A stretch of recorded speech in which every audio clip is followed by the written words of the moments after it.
Hey guys, how you doing? Welcome back. One, two, three, let's go! Able to see that child may be very afraid on While edge. the child may not be a victim of the physical violence, the trauma of being in the household with that type of And with bedwetting is at an age that they should not be wetting the Welcome bed. back to the last session of Battered. This series has been so fantastic, amazing, informative, everything good. And I've been getting such great reviews about this series so far. And so I know you guys have been informed, you guys have been feeding. And I am so happy that we have Angie back with us, Kiana back with us, and of course, we have Pastor Dominic Martin back with us. And they're going to share some more information with us. Today, we are talking about a very sensitive topic, one that is close to my heart because I absolutely love children. And today we're talking about the other victim. Who are the other victims? When we're talking about intimate partner abuse, we're thinking about all the different victims, all the people being affected. Who is the other victim? Let's talk. I'm going to start with Pastor Martin today. Who is the other victim? Well, we are talking about children in the household who are experiencing this level of violence. And while the child may not be a victim of the physical violence, the trauma of being in the household with that type of act happening is traumatizing on its own. I'm just going to state one thing in particular, and as it relates to the cycle of abuse. So you have the male and the female, and though we would not want to be gender biased, we still have evidence to show who are your main perpetrators of your intimate partner violence. So with a young man viewing that, he may believe that that's normal within a household and grow up now to be a perpetrator himself. And having a young lady in the house witnessing that type of violence, she may now in turn to think that that is how you are treated when you are loved. So that type of, I would say, socialization at an early age could be both traumatizing and even perpetuate the cycle of violence. Let's welcome Kiana to the conversation. Let's talk about the effects. Now, Pastor Martin has already started us off with the effects that abuse has on the children. Let's go more in depth of that. The children are the other victim we were talking about today. How does witnessing this abuse, how are they the other victim? How is it affecting their lives? Okay, so two things can happen. I remember in the previous video, Angie mentioned that sometimes to the children, they might not necessarily be abused by the perpetrator. So they have an impression of the perpetrator, whether it's them or their dad. And most times, the victim might protect the child from even seeing or knowing what is happening. So what can happen, like Pastor Martin said, another thing that can happen, is that the child could end up being a perpetrator themselves. It sometimes happens. It's a continuous cycle. So like Angie has always been saying, learned behavior. They learn that behavior and they themselves become a perpetrator too. And it starts at a young age because there's bullies and bullies, they beat up on other children and stuff like that. And these are some of the effects that it has. There are some other physical things that you may be able to see. That child may be very afraid, on edge. There might be wetting of the bed. There might be so many different things because of the trauma that the child has experienced. And at a young age, you're not really able to you're not really able to understand what is happening or analyze what exactly is happening. And so the trauma that the child experiences would show in a different way. So as parents or family support system, again, it's important to recognize certain behaviors from the child that you'll be able to tell there's something going on. In your series, you have the self-esteem.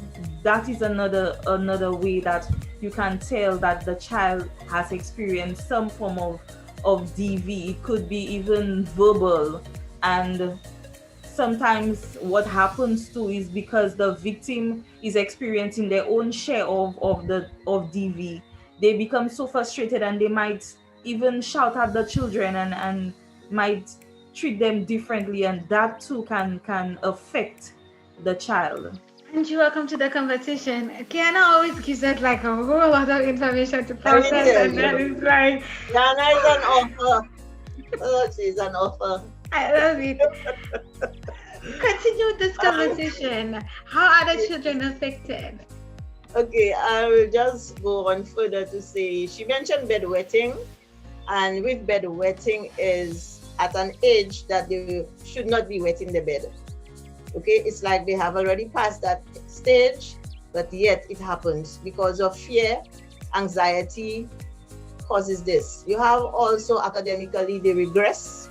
Like if you had an A student, now that student has gone down to a C and a D.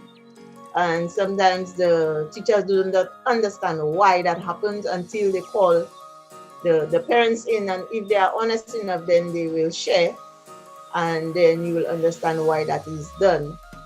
And let me tell you, with the regression, it takes a lot of time for them to build again, because it messes up their self-esteem. Because imagine you are an A student, top of the class, and now everybody, and you know, sometimes some children, they can be mean because for some reason, I don't know why, some children are just mean and they would laugh you to scorn, they will put you aside, and then all of that will affect you further, you know. And the effects on children, that prevents you from developing in a way when it comes to your cognitive skills. All of that retards you because you think more than you should. At a tender age, you're supposed to be happy because your childhood years are very short years, and I always say that children should enjoy their childhood years because it's very short. You become an adult early. By the time you're 18, you enter into adulthood already, and you have more years as an adult than a child. So these years should be appreciated and not being exposed to negative behaviors where you are succumb and you have no choice but to live in it because you have nowhere else to go. Because here again we go, if there is no support, then you remain. So this is my take on this. All right, so you guys have like given a lot of information with this one question. So let's talk about, so you say the child from just witnessing abuse could have such a traumatic effect on the child. And I just want to make it emphatically clear so all the viewers could know that from just witnessing, it could have that level of impact on the child. Yes, it can. If we really think about it, there are different stages in a child's life, in an individual's life. My life, your life, we all go through stages. And at certain ages, there are things that a child has to develop, or they should be developed in a certain way, in the normal way. And just imagine if all you're hearing is cursing, fighting, punching, kicking, and those kind of things. And again, it happens in the home. So when those children go to the school, what kind of behavior do they portray? The same. They do the same thing.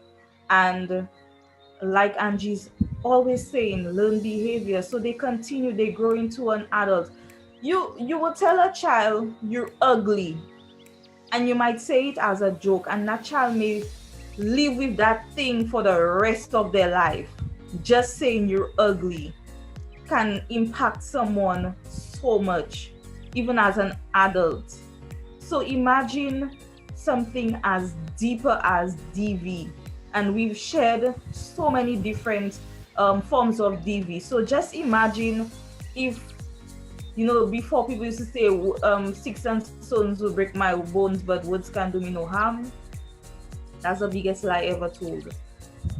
And the verbal, it does a lot. It does a lot to the child. So if the child just hears the perpetrator telling the victim, you useless, you'll never be anything in life, and sometimes these are things that are often said to people, and we take it very lightly sometimes, like, oh, that's nothing, that's just words. So if that's all the person ever hears, they might even say it to somebody else, not really understanding the impact that it has on the other person or how much damage that can be done. So it's very, very important that the victim have conversations with your children. There's nothing wrong with talking to them about what's going on. It's okay to tell them, because a lot of times parents think that they could hide things from the children. The children know more than us now. They know everything. And if parents think, or the victim or the perpetrator thinks that the child will not talk, some children don't talk, but there are others, once they get to a safe environment, and that could be at the school, it could be at church, it could be wherever, they find a safe environment that they could talk to somebody, it will happen. And just imagine you have a 7-year-old, 6-year-old trying to defend his mom because of the attack, and that child is just thrown aside and further hurt physically. After he's going through that emotional trauma, he has to go through it physically. Sometimes you have that child getting broken bones in the process of just trying to defend his mom at such a tender age, and yet the perpetrator would treat him even worse. What are you saying, abuser? Abuser, I'm speaking to you tonight. What are you saying? What message are you sending across? What are you inculcating in your child for tomorrow? And it's time for you, the abuser, to stop, to reflect, do some introspection, and see that you really need to change, get out of denial, and become that man up, and take the responsibility of being a good father, a good spouse, a good partner, so that your child can be an example for another child and grow up into an adult and be an outstanding man or woman for tomorrow. And we're saying that because most of the times men are the abusers, but we're not saying that they're not women that are abusers too. So when the reverse is true, then I think the same would apply to the woman. Woman up and see that this is not a healthy environment for your child to be growing up in. So then they have some of the abusers, they like to use their children as like I think Angie mentioned in the previous video, to say like the security and whatever of the or go and look to see what's happening or whatever. Yes. Let's talk about how that type of abuse affects the children's social behavior in terms of forming relationships. From even at an early age, and when they become adults, when they want to maybe go into dating and stuff like that, or just forming just a friendship, how does it affect them building relationships from after witnessing such abuse? Now I want to touch on the whole trauma aspect of it, because research is showing us now that the same response that someone who fights in battle, an army man, someone from the Navy, that PTSD that they experience coming back from battle, trauma in our individual life, abuse, long enough could generate that type of response. So imagine a child in a household where every night there is a level of violence being perpetrated in that household. Yeah. Imagine this child now being helpless and on edge. So we're talking the fight or flight instinct that's natural to all. How we understand the abuser to be is that you have to be on eggshells every time that abuser is around, because you don't know at what time this is going to happen. So this child is growing up, and let's say all his life or all her known life, he has to live in a household like that. Could you imagine the mental stress? Yeah, the frustration, the anger that is going to be pent up in that person, and we see the manifestations on either end of the spectrum. We see that person could now be explosive, yeah, and you see it in anger, you see it in even promiscuity, you see it in some of them put it forward in sport. You could see it in that aspect, or you could see a level of regression, yeah, a level of over submissiveness, yeah, a level of insecurity. So even in terms of relationships, two things could happen. This person could build this wall now, so when they get out of that situation, say, you know what, you see how I see my father treating my mother, or how I see my mother treating my father, nobody ain't gonna do me that at all. Yes. So the moment, it does not even need to be a situation where abuse is there, no.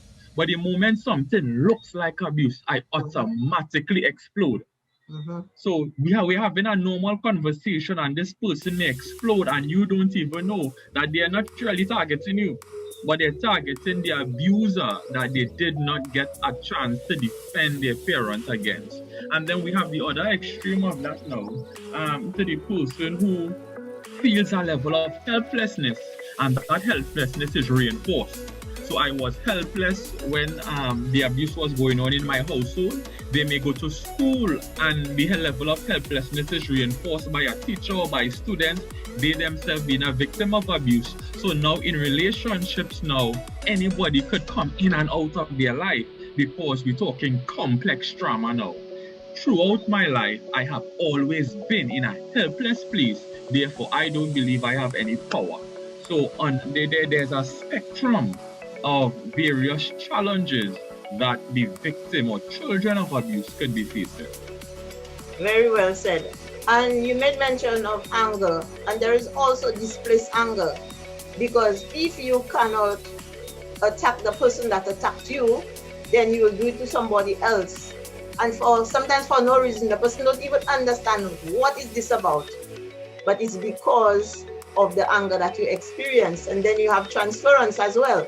Sometimes you see the perpetrator in somebody else, and right away you attack the person, thinking, because let me tell you, the mental abuse is really, really, really bad, because you have what they call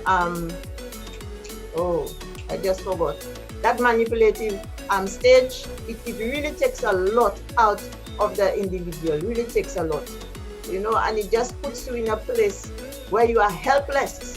And with the helplessness, you feel hopeless. They brainwash you, right? That's the word I was looking for, brainwash. When somebody brainwash you, it's like you just existing. You cannot live, you cannot even think for yourself, you cannot make sound decisions, and there is something that everyone should have, that self-determination to be able to think for yourself. But when you are damaged like that psychologically, then, it takes a lot of intervention to get you back on your feet. Yes, another thing I wanted to add is that sometimes what you find happens is that the child now becomes a victim as well, because they now attract exactly what they grew up in. And there might be examples where, I don't know if anybody has ever experienced that, my viewers, where you attract broken people or people that just need healing. Like you just always meet those kind of people, and then you're in a place where you're like, that person is always going through something, and you're going through your own situations, and then you're trying to help that person.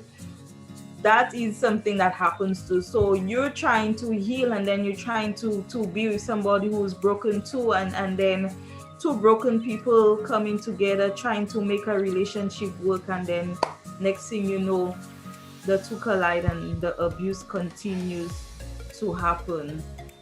And we're not saying tonight that there is not hope. There is hope. There are ways that the children can recover, but it will take a lot of work for the children to recover. And that's why, like I said earlier, it's important that the victim have those conversations with your children, because you might think that it doesn't do anything to them, but it does so much. Like Angie said, the mental, it's messed up. Those children, you grow up not trusting people. You've never heard people say, I don't trust anybody. How could you live in a world where there's not one person you can trust? That's a really sad way to live life. And what happens is, sometimes, we just look around. We look around and we can see those children who are raised in those environments, and especially if they come from a poor background too. And you could see, like Pastor Martin said, the promiscuity. You see it, and then there's reckless behavior. You would probably know that child to be very quiet, and then when they get to a age 14, 15 years, they just blow up. They just, it's always a cursing and a fighting, and it's horrible. So today we just want to educate you on how we can help the children, because it's so sad when I love children, and it's really sad when you hear of children who have to grow up before the age. Children should be enjoying their life. They should be happy. They shouldn't have to take up the responsibility of an adult. Children should not be placed in that situation. And to the victim, your child or your children should be your main priority. Whenever there's DV going on, you need to come up with a plan. I don't know if I'm going too into it, but you need to come up with a plan. If you're not ready to get out of the relationship, make a plan for your children to be out of it. Find a way to get them out of the situation, because the longer they live, like Angie said, the children might get so frustrated and tired of hearing the fighting and the fussing every night, and they might want to defend the victim, and they themselves end up being hurt. So imagine the victim is bruised and broken physically, and then you have a child who is just as broken as you, not only mentally but physically. What are you left to do? This is a really sad situation. That is so serious, because imagine sometimes you may be walking in town and you will observe a parent is holding their child's hand and walking on a bike path, and that child will actually shake because of the sound of the bike. But it's not really the bike, it's the trauma. What they have heard over the years has terrified that child so much that any sound would trigger. You have children hiding under the bed. I tell you, when you meet their children and they tell you some of their stories, you're in awe, because especially when you have never experienced abuse as a child, as an adult, you just don't know of it. You hear of it, but you have never experienced it yourself, and to hear it, and looking at the little ones that are sharing their stories, it's heart-wrenching. And I just pray, God, that these children get the help that they need so that they can be free. Because your childhood years, again, I'm saying, are very short, and children are supposed to be able to enjoy their days. Sometimes when they're at school, they gravitate to the teacher, because some teachers are very loving. Teachers carry all different hats. They are second mothers to the children. And the children are so happy and so comfortable in school that when that bell goes for home, they wish that the bell never rang, because they know what they are going back to. It's the shouting, the screaming, the verbal abuse, that has a negative impact on the emotional being. People were born to be loved and appreciated and accepted. Everybody wants to be loved and accepted. So why? Why? You know, this video, it's just different today. I feel sad because, I feel sad because it's the children, you know, the children are the broken pieces when the home falls apart. They are. And when you talk about plan, it must be an achievable plan, not just a plan that you just make a whole list and your goals are not achievable. It must be achievable, you know. And I know sometimes women take and they take and they take. Men, I am just saying that it's more prevalent among women. That's why I'm calling out for women. And when you see a woman moves, she moves, you know. And sometimes, sad to say, the father never even see these children again until they become adults, because they are forced to migrate sometimes into safety, because if they remain, they die. You know? Let me just interject here, Angie, because I know you guys could just literally answer all the questions without me having to ask any. But this video is really sad for me because, like you said, it's talking about the children, and you guys have already given a lot of the answers to what I was going to ask in terms of a solution. Wow, this is on another level. There is no laughing in this video. So there you go with your defense mechanism, you see. And Nicola, that's some of the things that is being done. Defense mechanism. You are smiling, but you are sad. Yeah. So that's a defense mechanism. You know, it's a cover-up. It is. Yeah, it is. I mean, it's so sad that children have to literally go through this, because when you really think about it, like, I think of the parents, and I understand that the children, that some parents, that yes, you're the victim, but forgive me if I'm being too brutal or too hard on the parents, but when you decide to become a parent, you're responsible for the child. You bring the child into an environment. You decided to have a child. Whenever you go and have sex, there is a possibility that you will have a child. So when you go and have sex, you entertain that possibility. So that means you're entertaining the possibility of bringing a child into the world. When you bring that child into the world, you are responsible for that child. The child did not ask to be exposed to that level of abuse and all of that. Take up the responsibility, even if it's not for yourself. Abuser or the person being abused, take up the responsibility and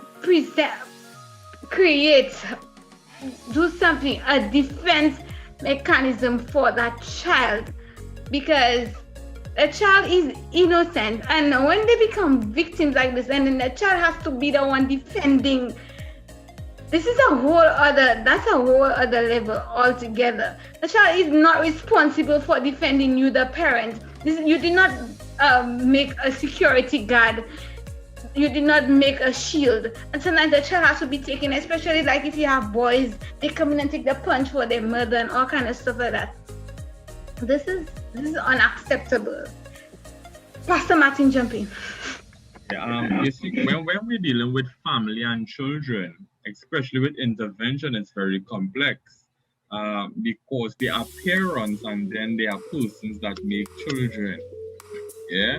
The reality is that I could only give what I have. And while we may think that all persons that have children are capable of parenting, for those of us on the panel, we recognize that that's not the truth. Because children are not always planned or are not always something that persons were equipped for. Yeah, because the act of making children is something that everyone does. It's a common thing. It doesn't mean that you want the child to come, and then there's a culture. Depending on your socioeconomic status, there's a culture that comes along now with making a lot of children, and that's a totally different discussion by itself. Yeah. So if the parent does not have in them what is needed to really provide that level of mental, physical, emotional security for the child, no amount of pleading, would do that unless that individual gets help for themselves, gets the relevant training for themselves, and come to the understanding that they are more than just a victim, that they have so much more to offer to themselves and even to these young ones that are basically looking up to them for guidance. Yeah, so we encourage, and Kiana says it, support for the children and also for their parents. Because more than what we see, at those ages, children are like a sponge, so they are basically soaking up what they see. Yes, and I just want to add something to what he was saying. You can come up with a plan with your children, a safety plan. So you can have a conversation with them and say, if you hear anything or you see anything, run or go to the neighbor, call 911. These are all ways of keeping them out of what is happening. You can do those things. And you also need to get help for the child. You have to get counseling for the children, because as damaging as the victim is and the perpetrator, the child witnessing all of the abuse too needs help. So you can also seek help for your children. Come up with a plan, have those conversations with them, and also let your child or your children know that they're not the reason why the abuse is happening. Let them know that it is not their fault. That's important, because sometimes in the heat of the moment, the perpetrator might say, well, I never wanted children. I didn't ask you to make children for me, and the children hear those things. So you have to make sure you enforce to them that it is not their fault. Let's get some closing words from you, Angie. My closing words, boy. So that the families who are out there, and sometimes you see your siblings, your friends are affected, try some way to help them, give them the support you can. If you cannot support, refer, but help them, just help them. Pastor Martin, anyone else have some closing words? For those who are victims of witnessing abuse, you can rewrite your story. It doesn't need to be the same for you. Thank you, Angie. Thank you, Kiana. Thank you, Pastor Martin, for sharing with us today. Thank you, viewers, for coming and listening to this session. This is a very sad session, but the information is very rich and important. Those of you who have not joined, please join Nicoland. Go ahead, like, subscribe, share the link. Share the link. Tell a friend to tell a friend to tell a friend that we are here and we are always sharing some great information with you. Guys, look out for the next series. It's gonna be grand, it's gonna be great, it's gonna be exciting. And as you know, the information is always super good, and we're always gonna have great guests with us. So you guys, thanks for watching. Thanks for being here once again. Bye. Bye.